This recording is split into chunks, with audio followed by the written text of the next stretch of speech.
thanks to her. All right, so 1027, here we go. Next up, we have, well, everybody's one of my favorites, but I have to say it each time. But one of my favorites, Stacy Crew, coming on up. Stacy Crew is with myorganizedlifestyle.com. And what we're going to be talking about with Stacy Crew is getting ahead of the holiday prep. And I don't want to talk because Stacy's much better at it than I am. So good morning, Stacy, and take it away. Great. Good morning, Adam. Good morning, everyone. So happy to be here this morning and hopefully give you some great tips to get ready for the holidays if you're not already in the swing of things, which I would imagine most of us are by now. So I'm going to talk about three things this morning. I'm going to talk about setting a budget, meal and menu planning, and organizing your decorations. So first off, real important to set a budget. I think the number one reason is to avoid that credit card hangover in January. You know, it really feels good in the moment to spend money and say, oh, well, I'll just buy this extra gift here and I'll spend a little bit more here. And, you know, we're so caught up in the frenzy of shopping that we're not really giving much thought to what we need to pay off in January. Best way to do it is set a budget, decide, you know, how much you're going to spend, make your list. For each person you're going to buy a gift, determine how much you're going to spend. What this is going to do, too, is allow you to maybe buy a little bit each week, possibly take advantage of sales so you're not doing the last-minute shopping. I'm a huge fan of Amazon Prime. Love their 2-day free shipping, so you know that gives you an opportunity if you're planning to be able to do that as well. Also, you want to consider in your budget decorations, you know, of course, Christmas tree, lights. Are you throwing a party? You know, what's the budget for the party?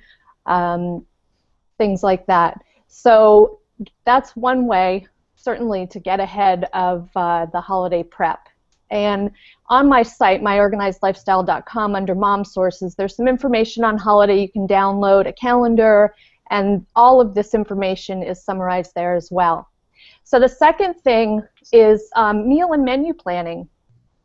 And this is great because it simplifies things. You know, if you can start now by making your list, your menu lists, and even separate like non-perishable from perishable, because again, you can map it out so that you're able to buy some of the non-perishables even this week and start stocking up on that.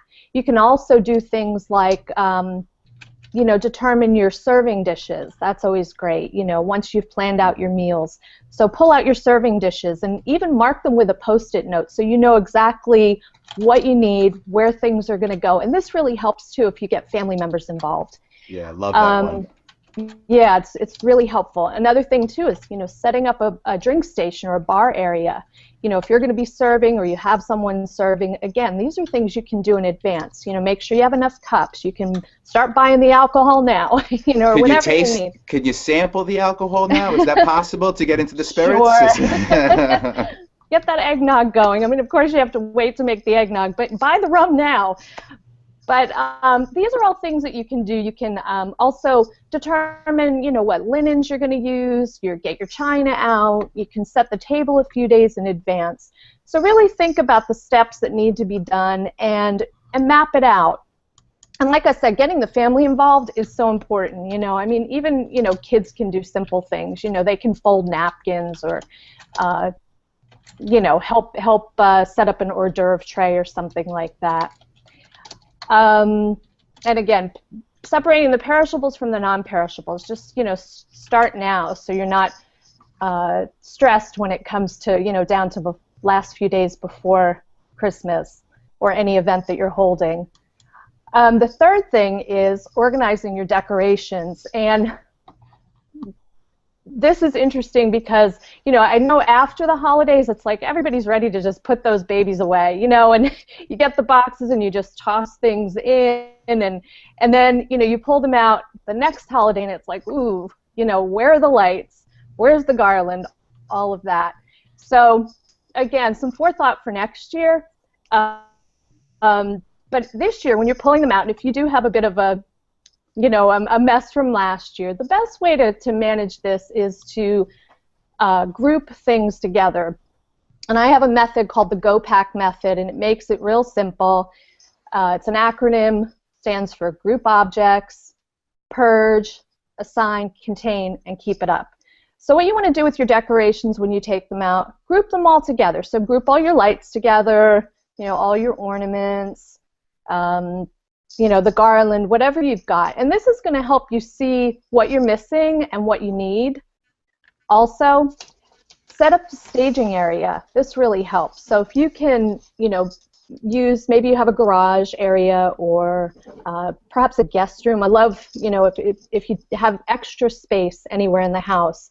And as an aside, setting up a gift wrap station in a guest room is a great way. Get that gift wrap out, get it all in one place so that you can, have a place to go and put your presents and wrap them so you're not having to take everything out each time you need to wrap a gift. Right.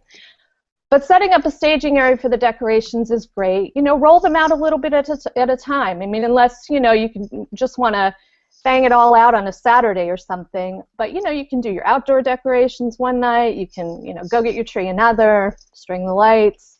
Perhaps, make a tradition, a family tradition of, decorating the tree together. I know my daughters and I really love that. We have our special ornaments, and we take them out of the boxes and we put them in bowls or baskets so we can kind of see them all. And we'll do the lights one night, and then one night we'll have, some eggnog or hot chocolate, some cookies, and then we'll decorate the tree. And it's just a great way to start the holiday.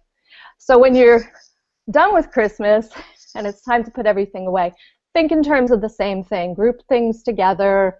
There's some great organizers out there that you can use, to store your precious ornaments so that they don't get crushed. Even a simple thing, take boxes, like shirt boxes. If you get gifts at Christmas, clothing, take a shirt box and you can wrap the lights around those just to keep them from not tangling. There's lots of products out there that you can buy for that too. But right. All of that's going to help so that next year, of course, label the boxes when you put them away. I think all organizers are huge on labeling. And right. Then when you pull them out for next year, you're in a good place. Let me just jump in here for a second because it's so key what you say. And of course, I never knew the acronym that you have for it, and my wife would just call me crazy because I get so anal about packing up all of the holiday decorations. Because we have decorations for like every holiday. And you're right, if you don't organize them in advance before you put them away, when you go to use them again next year, you really don't know what you have. And then you're sifting, and then people end up buying more stuff because they don't remember where they put something, or they didn't open up that extra box that they had in the back of the closet, and you end up spending money, and you end up spending time, and it's just it's a great little trick for people to do when they're packing up their stuff, because God knows some people have so much stuff.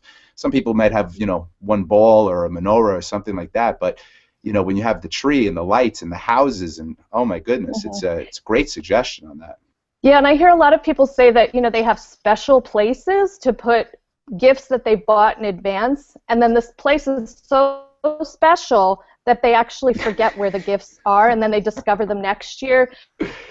So again, creating a place, a specific place for things is just, it's just such a great way to keep track of what you've got. And you can take it a step further. I really like to know where things are because I don't like to have to rebuy if I've already got it. So, and I don't actually have an attic right now, but if I did, I'd probably have an attic inventory, an inventory sheet, so that you know what you've got. And it's not a bad idea. A lot of people don't want to take the time to do it, but if you really want to know what you've got before you put your stuff away next year, do a little inventory of the decorations. No doubt about it. It's funny you mentioned like an attic inventory, and that's I'm so glad you said that. When I was a kid in my parents' house, we had this little storage space underneath the stairs, and we put whatever didn't fit in the house inside there. And I kept a little like piece of paper right by the door, and half the stuff isn't in there anymore, but it's still there like 25 years later at my parents' house, just hanging out on the door, and it says, like old desk, this, that, the other thing. Because if you do have an attic, you do have storage space, just like anything else, you put stuff in there and you don't remember, because the truth of the matter is you probably really don't even need it. So that's a different summit where we talk about hoarding. But but for the most part, if you really are going to store your stuff, it's good to write it down and keep the list, right by the entrance to the attic or the entrance to the storage area, so you have it and you know what's going on. So that's a great little tip. Also, appreciate that one.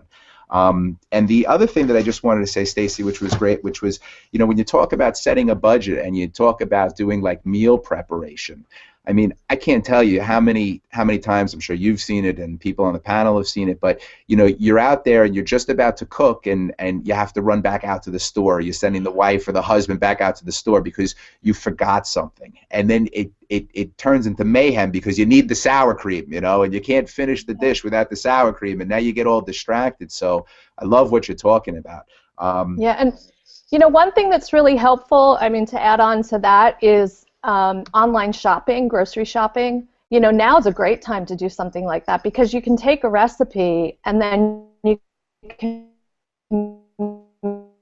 make sure that you've ordered every ingredient for that recipe if you don't have it. So, you take your laptop to the kitchen, log on to your online grocery store, get your recipe out, check your spice cabinet to see if you've got it. If you don't, get it on that list. And then you just can go get a cup of coffee and drive through and pick up your groceries. That's a great idea. I love that. I've never actually bought shopping. I've never done groceries online, but that's like the perfect kind of thing to do for a big event, is get it all done, get it scheduled, kind of like set it and forget it. And exactly. Yeah, that's another great tip. So that's great. And then with the as far as the meals going and budgeting, like you could, like you're saying, do a little bit of prep in advance, get all your food ready, have it, whether I guess you can freeze some stuff, you could get your dry foods almost ready, and then you have it, you're ready to go, you're saving time. It's awesome. Yeah, well, it's so often, I mean, I know anytime I've hosted a party, I don't enjoy it as much as when I attend a party. I mean, I enjoy it on a certain level, but I think that the times that I've done the most preparation in advance has been the times that I've enjoyed the party the most, because it's generally the hostess is running around, or the host, running around doing last-minute things. So the best events are the ones that have had the most preparation accomplished in advance, I think. Right. I agree with you on that. That's it's so true. And you're the hostess with the mostest, but when you're bogged down with the responsibility, you don't get time to enjoy yourself. So, well, I appreciate these were great tips, getting yourself all prepped up for the holiday season. It's a great way to start. And Stacy, I love you dearly. I appreciate the time that you spent over here this morning. Thank you so much. And if there's anything else that you want to add before you go, you got just a couple of seconds, but feel free. I think what I would like to add is just to remember to enjoy, be present in the moment and really, soak up what the holidays mean to you. Again, it's just, we get so